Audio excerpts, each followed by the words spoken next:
안녕하세요. 변희사 정배입니다.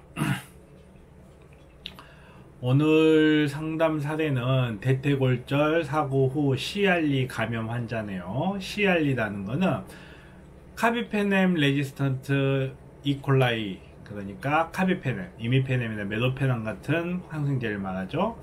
에 대하여 저항성을 가진 대장균 감염이 됐다는 거네요. 74세에 2년 정도 요양원에 계시다가 낙상사고로 수술을 했고, 수술은 잘 되었는데 수술 후 소변배양 검사에서 CR리 감염 진단을 받았다고 합니다. 보험회사에서는 대퇴부 관련 보상만 해주고 감염 관련해서는 보상이 안 된다고 했다고 하고요. 대학병원 측에서는 감염이 어디에서 된 건지 확인할 수 없기 때문에 퇴원을 이야기를 하고 있다고 해요. 비용적으로도 여러가지 손해가 예측되는 상황인데, 과연 소송을 하면 이길 수 있을지 없을지 이 부분에 대해서 이야기를 하고 있네요. 자, 일단 결론부터 봤을 때 소송을 했을 때 가능성이 높지 않습니다. 어느 쪽과 요양원 측도 마찬가지고요. 그리고 대학병원하고도 이 소변배양 검사에서 CR리 감염 진단을 받았다고 해서 소송의 승소 가능성이 굉장히 낮다고 보여져요. 자, 우선 휠체어에서 낙상해서 대퇴부 골절이 발생했어요. 이거는 당연히 요양원에서 책임을 져줘야 될 것으로 보여요. 어머니를 관리를 잘 못한 거니까요. 관리라는 표현이 좀 부자연스럽긴 하지만 관리라고 표현을 하는 게 맞을 것 같죠? 노약자분을 관리를 했어야 되는 요양원이 관리를 잘 못해서 사고가 난 것이고, 근데 이 부분에 대해서는 보험회사 측에서 배상을 해주겠다고 하고 있는 것 같아요. 그런데 문제는 7월 22일 소변배양 검사를 하고 CR리 감염이 진단된 거, 이 CR리 감염 진단 부분에 대해서는 어느 쪽도 보상을 못 해주겠다고 하는 건데, 보험회사 쪽에서는 대퇴부 관련해서 골절 부분 손해배상 해줬고, 이것이 감염에 직접적인 연관관계가 있느냐라고 봤을 때 어려울 것 같아요. 우선 어머니께서 계속 거동이 불편하셨고 휠체어에 생활을 하셨다는 것은 신경이성 방광 같은 여러가지 원인이 있을 수 있고 UTI 같은 게 충분히 생겼을 가능성이 있거든요. 그런 상황에서 대퇴부 골절로 인하여 CR리 감염이 되었느냐라고 했을 때 인과관계가 부인되기 쉬워요. 비록 대퇴부 골절에 책임이 있다 하더라도 CR리 감염이 대퇴부 골절하고 인과관계가 인정이 될 만한 상황은 그렇게 떠오르는 게 거의 없어요. 자, 그러면 대학병원에서는 소변배양 검사하고 CR리 감염 진단을 받았다. 대학병원에서 이게 과연 CR리가 감염되었느냐? 본인들 말대로 요양원에서 감염되었을 가능성이 높죠. 요양원에서 감염됐을 가능성도 높고, 설사 이것이 대학병원에서 감염이 되었다고 한들 대학병원에서 감염 관리를 제대로 하지 않았다라는 어떤 입증할 수 있는 자료가 없는 한은 원내 감염이라고 해서 병원에서 다 책임을 지는 건 아니에요.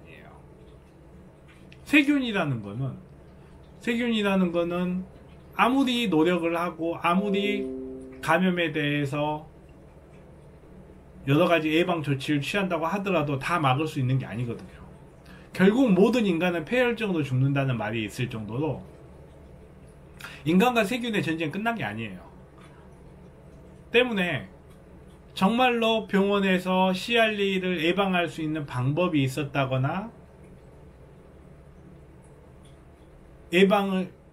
감염 자체에 대한 관리 자체를 아예 안 했다. CR리 뿐만 아니라 일반 원내 감염에 대한 감염 관리를 아예 하지 않았다. 이런 수준이 아니고서는 대학병원에서 CR리에 감염되었다 하더라도 이거를 병원의 과실이다 라고 할 수가 없어요.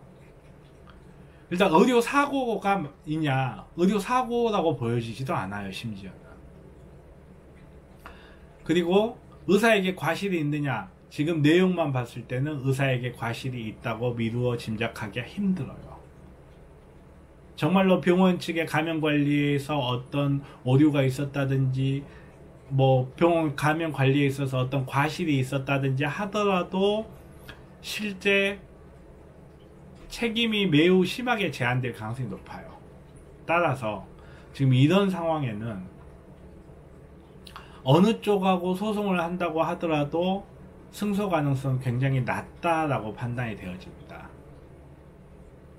그리고 설사 승소한다고 해도 기대할 수 있는 이익 자체가 너무 적어요. 감염에 관한 치료비 정도 수준에서 배상을 받을 수 있는 것이지, 병원 측에서 퇴원하고 퇴원 후에 요양병원으로 가셔야 된다는 이 상황하고 감염 관리하고는 아무런 상관이 없어요. 감염이 좋아졌으면 퇴원하는 거고, 환자가 그냥 상태가 안 좋았기 때문에 요양병원 가시는 거예요. 설사 이런 게 없었다 하더라도 계속 요양원에 있으셨을 수밖에 없는 거고, 때문에 퇴원 후에 요양병원으로 가야 되는 상황, 이 상황 때문에 돈이 많이 지불이 된다 라는 것은 안타깝지만 이 상황에서 손해로 인정되기가 쉽지가 않아요. 따라서 입증하기도 어렵고, 그리고 실제로 병원 측에 책임이 없을 가능성이 높아요. 거기에다가 손해액 자체가 그렇게 많이 책정되기가 힘들어요. 그러므로 소송을 해서 이길 가능성도 낮고, 이긴다고 하더라도 기대할 수 있는 이익이 워낙 낮기 때문에 소송으로 가는 것이 그다지 현명해 보이지 않습니다. 안타깝지만 사람이라는 것은 하늘이 내려준 수명이 있는 것이고, 그리고 누구에게도 과실이 없는 질병도 발생을 하거든요. 모든 경우에 다 의료진에게 책임을 지라고 할 수는 없어요. 이 상황 같은 경우는 자연적인 감염일 가능성이 높고, 다행히도 잘 치료가 되신 것 같으니까 그 정도 수준에서 만족을 하시는 것이 옳다라고 생각됩니다. 늘 말씀드리지만, 의료사고에 대해서 이메일이라든지 전화통화 등 간이한 방법으로 상담을 하는 것은 저의 일응의 판단일 뿐이에요. 질문자와 실시간으로 질의응답을 할 수 없는 상황에서 질문자가 일방적으로 제시한 키워드만 보고 상담을 해주는 것이기 때문에 제가 하는 모든 말이 맞다라는 생각은 하지 마세요. 더 궁금한 게 있으시다면 의무 기록을 가지고 의사 출신의 변호사나 의료소송을 전문적으로 하시는 변호사와 상의를 해보시는 것이 맞습니다. 자, 오늘 여기서 마치겠습니다. 지금까지 변호사 정비현이었습니다. 유익하셨으면 좋아요, 구독하기 부탁드릴게요.